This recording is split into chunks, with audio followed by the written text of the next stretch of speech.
Oof. Back here under the dash of Wick's Galaxie, getting ready to replace the column seal to the firewall before we put the steering box in. Fun.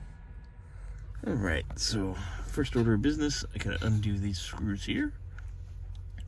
Mind you, I'm upside down, so if I pass out while shooting, you know why.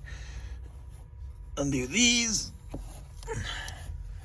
Pull this out, undo the flange, slide it up, and then the new seal is split on the bottom, so hopefully I don't have to drop this whole column out. So we're gonna do that. I got the accelerator seal as well, which I'm gonna pull out here and just undo the pedal, just like on Tom's Squire. It's the same pedal.